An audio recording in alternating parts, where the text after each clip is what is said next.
नमस्कार मित्रांनो, मी आहे प्रवीण राठोड. तुम्ही पाहता आमचं YouTube channel tech Marathi expert. तर मित्रांनो, मुख्यमंत्री लाडकी बहीण योजनेअंतर्गत जर तुम्हाला 1500 रुपयांचा हप्ता आलेला नसेल किंवा तुम्हाला थेट 4,500 रुपयांचे तिन्ही हप्ते आलेले नसेल तर तुम्हाला हे तिन्ही हप्ते त्याचबरोबर तिसरा हप्ता ज्या महिलांना राहिलेले त्यांना कधी मिळणार आजच्या व्हिडिओमध्ये मी तुम्हाला सांगणार आहे.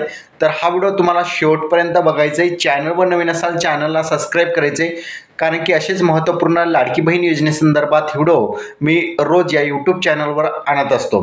तर मित्रांनो, लक्षात ठेवायचे 25 सप्टेंबरपासून राज्य सरकारमार्फत मुख्यमंत्री लाडकी बहीण योजनेचे पैसे DBT अंतर्गत ट्रान्सफर करण्यास सुरुवात झाली. पहिल्या दिवशी 35 लाख, दुसऱ्या दिवशी ही संख्या पुन्हा वाढली. असे 30 ते 35 लाखच्या दरम्यान प्रत्येक दिवशी हे पैसे जमा केले जात आहे. म्हणजे लक्षात ठेवा, राज्य सरकारमार्फत जे पैसे जमा केले जात आहे एका दिवसाला 30 ते 35 लाखच महिलांच्या खात्यामध्ये पैसे जात आहे. मग उर्वरित महिलांच्या खात्यामध्ये हे पैसे दुसऱ्या दिवशी जातील. म्हणजे आतापर्यंत आपण बघितलं की 25 तारीखपासून ते 1 तारखेपर्यंत जे पैसे आहेत जमा करण्यात आले त्यामध्ये शनिवार रविवारची सुट्टीसुद्धा आली आणि त्या 2 दिवसामध्ये जे 60 लाख महिलांच्या खात्यामध्ये पैसे जाणार होते ते गेले नाही. त्याचबरोबर आपण बघितलं तर उद्या 2 ऑक्टोबर आहे. 2 ऑक्टोबरच्या दिवशीसुद्धा सुट्टीचा दिवस आहे, म्हणजे त्या दिवशीसुद्धा तुम्हाला पैसे मिळणार नाही. मग उर्वरित जे महिला राहिलेल्या आहेत त्यांना 3 ऑक्टोबरपासून जे उर्वरित राहिलेल्या महिलांच्या खात्यामध्ये पैसे जमा होणार आहेत. चिंता करण्याची आवश्यकता नाही.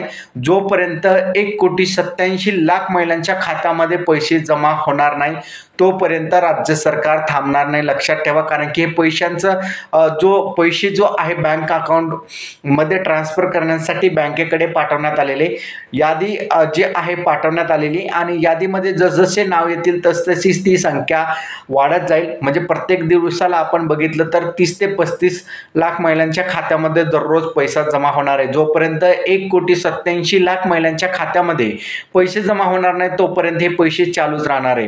काहींच्या खात्यामध्ये उद्या परवा 2-3 दिवसामध्ये पैसे जमा होणार आहेत. ज्या महिलांना अद्यापर्यंत एक हप्ता सुद्धा मिळालेला नाही अशा महिलांच्या खात्यामध्ये 4,500 रुपये जमा होतील आणि ज्या महिलांना या अगोदर 2 हप्ते मिळालेले होते म्हणजेच 3,000 रुपये मिळालेले होते अशा महिलांच्या खात्यामध्ये 1,500 रुपयांचा हप्ता जमा केला जात आहे. तर अशा प्रकारचा आजचा आपला महत्त्वपूर्ण अपडेट आहे, ज्या अंतर्गत लाखो महिलांचा प्रश्न होता की आम्हाला पैसे कधी मिळणार. आमचं फॉर्म अप्रूव्हल आहे, बँक अकाउंटला आधार नंबर लिंक आहे, बँक सीडिंग ओके आहे, सर्व बाकी ओके असताना सुद्धा आम्हाला पैसे मिळालेले नाहीत. तर यामागचं कारण असं आहे की राज्य सरकार एका क्लिकवर सर्वांच्या खात्यामध्ये पैसे ट्रान्सफर करत नाही. फक्त 30 ते 35 लाख महिलांच्याच खात्यामध्ये दररोज हे पैसे जमा होत आहेत. त्यामुळे राज्य सरकारला एवढ्या मोठ्या महिलांच्या खात्यामध्ये पैसा जमा करण्यास अडचण होत आहे. त्यामुळे हळूहळू 4-5 दिवसामध्ये तुमच्या खात्यामध्ये सुद्धा ते पैसे येतील, लक्षात ठेवा. तर अशा प्रकारचा आजचा आपला महत्त्वपूर्ण अपडेट आहे. अपडेट कसा वाटला कमेंटमध्ये सांगायचा विसरू नका. अशाच महत्त्वपूर्ण अपडेटसाठी चॅनलला सबस्क्राईब करा. धन्यवाद.